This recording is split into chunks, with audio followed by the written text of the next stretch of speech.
That was rather a long clip, and I have several different things that I would want to react to and talk about. The most important thing that struck me was the way he put together what looked like completely different businesses. If we just view them as businesses, they look like they're completely different businesses that somehow he's putting together. At the same time, it also looks like he has this grand vision that he's implementing, one step at a time. But the truth, I think, that comes across from the way he talks about it is it's kind of neither of the two and yet a combination of the two. So in some ways, like the previous clip showed, he starts with this kind of a vision, an aspiration for a Danish food culture or a Nordic food culture. And what he sees immediately is a couple of things that he can do, and he goes out and starts doing them. And then the way he grows the company is to kind of let partly his experiences of what comes next tell him what to do next.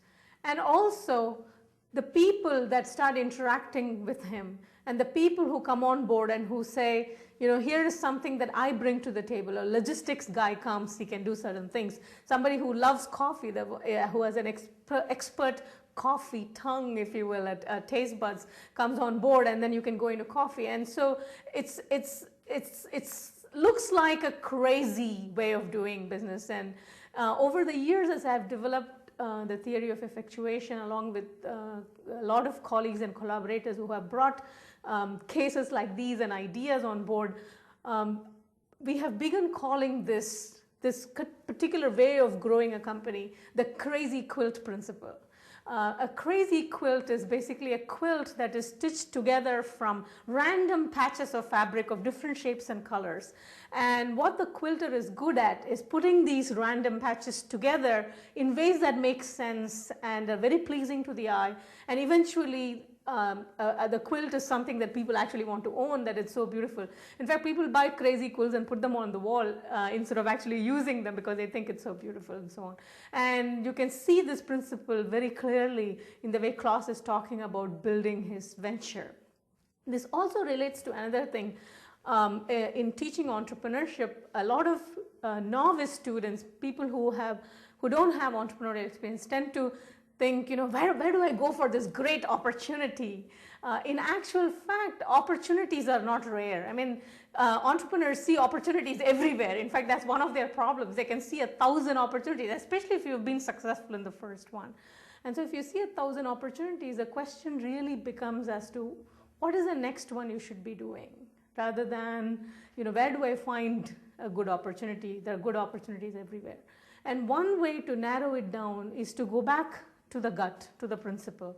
For example, in the case of in building Starbucks, when you read the history of Starbucks and how Howard Schultz actually kind of finalized all these details of the Starbucks coffee shop that we all enjoy so much, he had the same kind of experience. People would tell him all kinds of things that he could be doing, and he himself had a lot of ideas on the things he wanted to do. But every once in a while, he would take the feedback, he would take his own knowledge, but he would always go back to that feeling that he has about what is Starbucks. And he would let that actually decide what to do and what not to do. I think the same is true in Claus's case. On the one hand, he trusts his own gut on what it is that is the spirit of the Danish culture, but he also has a way of listening to other people who are coming on board, who are also beginning to share his dream. And he allows them to shape his dream too, like in the case of his coffee partner, where he claims, I didn't have any competences, but he allowed me to grow. This kind of making a decision about what to do next, even though you see 1,000 different great things you could be doing, and then actually delivering on the next step every single stage, that is an essential part of the crazy quilt process. The other thing also to think about while teaching this to students is, I tell them, students always say, how do you trust your guts? How do you know, it may be a disaster if you just trust your gut. So I tend to tell them that, and especially if you go out and talk to people and people are telling you it's not a good idea, how do you trust? So I tell them, if you really feel it in your gut and you think this is something worth doing, you're actually willing to lose some money on it. Like he talked about the case of the vinegar, that is one indication. The fact that you think that is something that you don't mind spending 2 years of your life on, maybe a little bit of your savings on, that tells you what to do. But also, when you trust your gut, one of the things you must remember, chances are if you really love it enough to lose something for it, chances are there are a million other people who feel that way about that product or that service or that vision, and that actually is your market. But it also means there are probably a billion people who don't care about it and who even think you're nuts.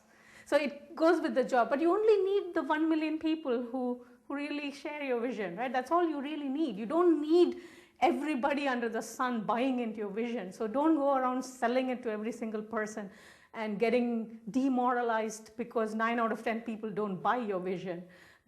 Remember that the most important thing for the crazy quilt is to have enough number of people with enough, kinds of patches who are willing to work together so that the quilt comes together. And I think you can see that in what Claus was talking about.